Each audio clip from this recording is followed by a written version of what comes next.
Alright! Hey guys! Kami naman ulit. Naku-culture shock yung kababo. Ay, first time niya daw na-experience yung ganito. The Three Stooges is back. And today's topic. Expose. Next topic tayo, mga amazing. Bagong-bago, mainit na mainit to, abab. Topic ka daw dun sa babadilan. Thank you, Pose. So, San Miguel Beerman. Nakuha. Si San Miguel Beerman, nasa kanila si Terence Romeo. So ngayon, willing daw. Siyempre, again, article lang to, nabasa lang namin, sined lang sa amin, humihingi lang ng comment yung mga ka-amazing natin sa atin. San Miguel daw, i-give up si Terence Romeo para kay Cedric Berfield. Nasa si Cedric na yun? Second pick siya, nasa Kila ano to? Converge. Kila Mike. Converge. Blackwater. Blackwater. Yes. First pick si Baltasar, second pick si Cedric Berfield.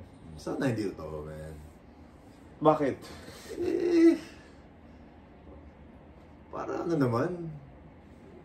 Kailangan ng Blackwater to eh. Kailangan din ng San Miguel yan eh. Si Terence okay na sa San Miguel. Kailangan nga din daw ng San Miguel si Para... Cedric Berfield. Nakuha na yan, no? Nakuha na yan. Ako sa akin lang, parang okay na siya dun. So kapag nangyari yung pick na yan, pag nangyari yung trading na status na yan, magkaka-issue na naman. Wala mo kasi bro, you have to build your team to the draft, di ba? Dapat ganun. Hindi yung papalakasin mo yung malakas na. Tapos si Terence, ano na yan, kahit magaling siya. Ito, yung Berfield, pataas yung ano niya eh. Si Terence, ano na, medyo part of ano na, end of his career na. So parang hindi yan. Tapos lagi pa na-injured yata si Terence Ridley. Sayang yung kailangan ng Blackwater na ano, para may chance sila lumaban. Ang goal kasi, gusto natin maging balance yung buong league. Yeah. Kasi sabi nga ni Coach Yengyao, ano eh, dalawa lang, alam mo na kung sino yung nananalo every game. Eh, sino ba naman yung gustong manood ng game na alam mo kung sino yung mananalo? So, ang goal is to balance everything. Si Cedric Berfield ay nakakabalance ng mga games. Ibig sabihin ng nakakabalance yung games, si Cedric Berfield. Tsaka maano siya, mabibigyan siya ng playing time sa Blackwater. Pagdating sa San Miguel, siyempre mag-split yung playing time niya kala Chris Ross, kala, diba yung mga ibang point guard doon? Si Enciso, CJ Perez. Baka hindi siya mag-shine. Alam mo, paano natin malaman kung totoo to? Tawagan natin si Coach George. Si Coach George lang. Kasi ang problema ha, yung cellphone ko. Ikaw ang tumawag. Wala ko number ni Coach eh. Kaya sa Instagram lang. Ikaw, Babs. Ikaw, bigyan kita ng question dahil nandito ka na rin naman from the States, mga ka-amazing. Palakpakan natin, di na Babu. Pina-business class pa namin yan para ma-interview natin. So, di na Babu. Agree ka ba na i-trade ng San Miguel si Terence Romeo for Cedric Berfield? Agree ako kay Kuya JJ na dapat hindi na kasi kailangan bigyan mo si Cedric Berfield ng time to shine, chance to shine. Kasi ano pa lang ito eh, bata pa lang. Kung mapapunta siya sa San Miguel, hindi niya ma-maximize yung talent niya. I disagree. Para sa'yo? Ako, mas magsha-shine sa San Miguel with John Mar. But he has to split the time. Because he's not. Ang disadvantage. He's not gonna get minutes like he would for because he's the main guy. But lagi siya nasa finals. Who? Yeah, of course, yeah. Mas magsashine siya pag nasa finals siya. Do you agree? Si Jeron nandun pa pala, no?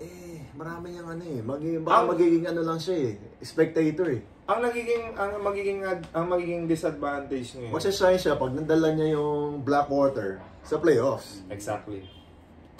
Diba? So, hindi niya kasi pigil. Kahit magpunta sila sa finals, San Miguel, expected na yun eh. Hindi mo naman sasabihin na, oh wow, galing. Kasi San Miguel, lagi naman nandyan yun. Marshall Lassiter pa. Ang gusto mo, dalhin ni Cedric Berfield yung Blackwater sa finals. Hindi, kahit sa playoffs lang. Di ba malaking bagay niya yun? Oo, kasi hindi naman nakaka-playoffs lagi si Blackwater. Kasi sikat yung pangalan niya. Oo, teammate niya pa yung James Young. Oo. Oh, si Kuya James. Diba? Sana si James Young, mabigyan niya pa ng isa pang championship doon Yes, sa Blackwater. Kaya natin gusto si Blackwater mag-excel. Dahil we believe It's better for the PBA. it's better for the league. Yes. Do you agree? Tama, I agree. 100%. Nakasubaybay ka kahit nasa States ka ba? Nakasubaybay ka pa rin ba sa PBA? Hindi masyado. Dumidepende na lang ako sa PBA Moto Club vlogs. At siyempre, yung mga news sa Instagram, naka-follow naman ako sa PBA Connect. Sa Instagram, Okay. saka Nakikita sa mo pa rin doon. Facebook. Pero hindi ako nakakanood ng games. Huwag ka sobrang naniniwala sa mga nakikita mo sa PBA Moto Club. Hindi lahat ng sinasabi namin totoo. Then gusto ko talaga makita kayo doon. Minsan, kalokohan lang yung mga pinagsasabi. Pero minsan, may sense din. Madalas. Diba? Madalas may sense. Mas madalas may sense? Madalas. Akala ko mas madalas yung wala eh. Sakit nun. So, sana hindi totoo kasi if ever man magkatotoo to, I'll be disappointed, man. meron na naman magre-react. They deserve to react, man. Pag nangyari to, That's disappointing, man. Sayang talaga. sino magre-react? Malamang si Coach Yeng. So, sabihin naman ni Coach Yeng, totally unfair. Narinig mo na ba yung sinabi ni Coach Yeng? Hindi pa. Sabi ni Coach Yeng, 5 times gaano kahirap siya mag-champion, times 5 kaysa kay na coach team. Do you agree? Oo, mahirap. Mahirap pang ano. Dahil sa personnel. Ito basahin. Yan yung bagong ano. Ayan. Basahin mo yung source, ha? Sino yung source? Pinas Tayo TV. Ayun. Pakita mo.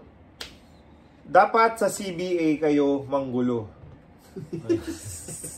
Ano yung CBA? Chinese? China. Chinese Basketball Okay. Association. Total, Chinese naman kayo. What's that gonna do with anything? Hindi yung PBA ang pinapalubog nyo. Oh, pinapalubog. Masakit yung mabigat yun. Dapat magpagalingan tayo. Iba yung magaling sa magulang. Aba, totoo yun. Akala kasi nung tao, pag magulang ka, magaling ka. Mali eh. Okay. Coach Yeng. Ganon. Coach Yeng. Quoted quote by Coach Yeng.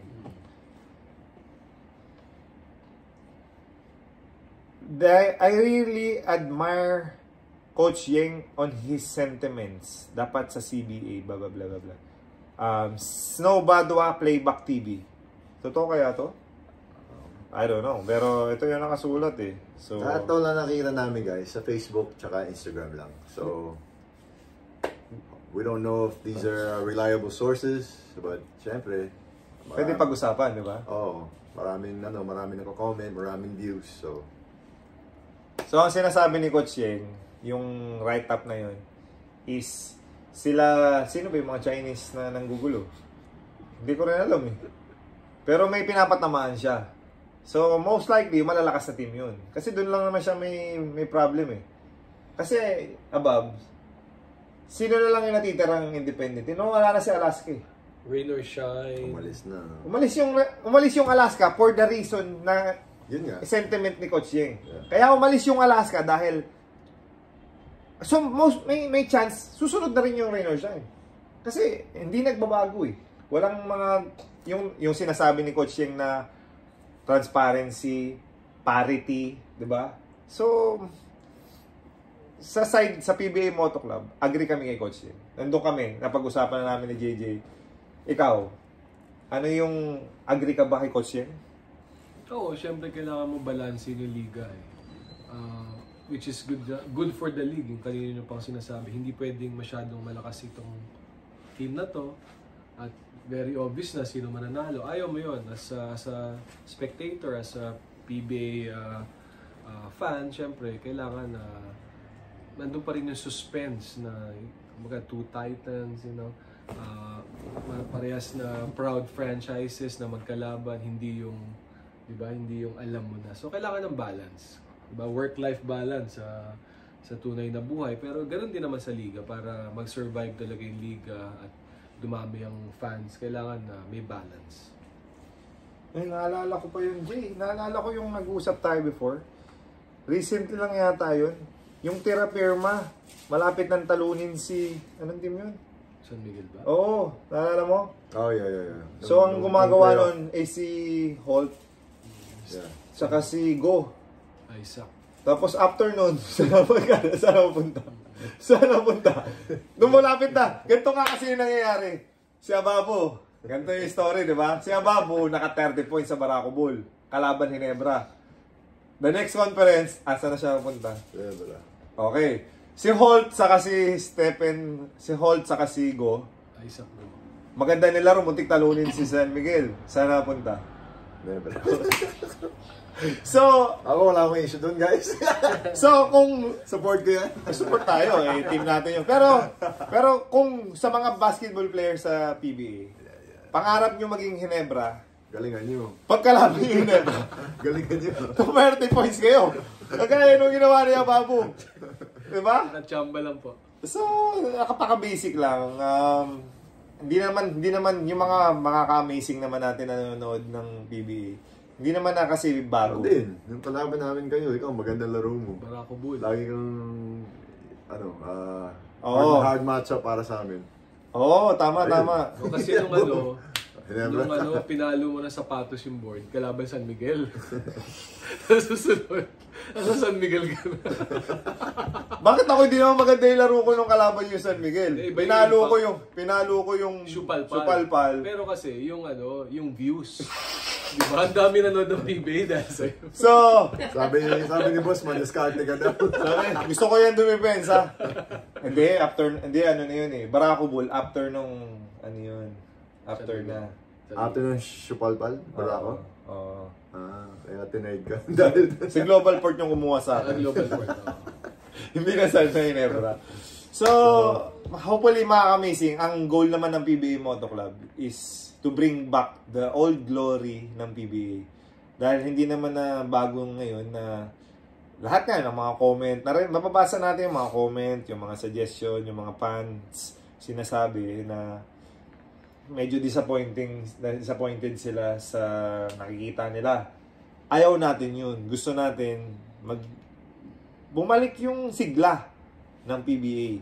Dahil, ikaw, mahal mo ba PBA? Oo naman, kumbaga nakapag-provide ako sa pamilya ko dahil sa PBA.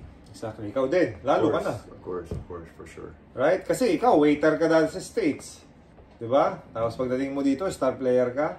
Franchise. Diba? Franchise player ka from dishwasher.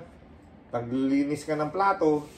Then nagkaroon ka ng opportunity. Si PBA nagbigay sa'yo nun. So may utang na loob kami sa PBA. Lahat kami. Halos lahat na naging PBA players, mahal ang PBA. Kaya namin nagiging topic to dahil syempre, binibigyan nyo kami ng mga comments, binibigyan kami ng mga suggestion sa comment section. Pag nabasa namin yon, obliged kaming pag-usapan. Again, pinag-uusapan lang natin to. Wala tayong judgment. Mahal natin ang PBA. Mahal natin lahat ng management. Opinion lang naman. Yeah, opinion lang namin to. So, sa masasaktan, bato-bato sa langit, ang tamaan, Huwag po magagalit. yes, sir. So, aba, Alright. tapos na tayo? Ababs, So, kamusta yung experience mo? Napakasaya, saka yun nga, syempre, salamat sa suporta niyo sa Choco Bam Bam Nourishment. Yes, sir. Official drink ng PBA Moto Club. Yeah. Choco Bam Bam _nourishment sa Instagram, Choco Bam Bam Nourishment sa Facebook, at syempre may Shopee tayo para sa mga cash on delivery needs natin. Salamat Ganda po. Syempre, Stingray Therapeutic Spray din. At Choco Bam Bam Nourishment. Ayun. Tapos, we just want to give thanks to GameX, as well as Saturn Tires and Beast Motorcycle Tires. So if you guys have any questions regarding GameX, please go to GameXsports.com.ph www.gamexsports.com. So, lahat po yan, nandun na yung details. Of course, GameX is the only and first ending game na you can play na if you put 20 pesos, magiging 1,400. So, para siyang lottery, You can play the game, may excite yung game. Every tapos ng quarter, may excitement. Play responsibly, guys. Yes. Always remember to play responsibly dahil dapat tayo dito sa mundo, responsible tayo. Yes. And shout out to Ducati, #1. Ducati, amazing, #1. Right? So, tapos na yung session natin. Ang dami po yun, 3 yun. So, kayo na pong bahala. Skip na lang kayo kung anong gusto nyo panoodin. Next episode. Amazing.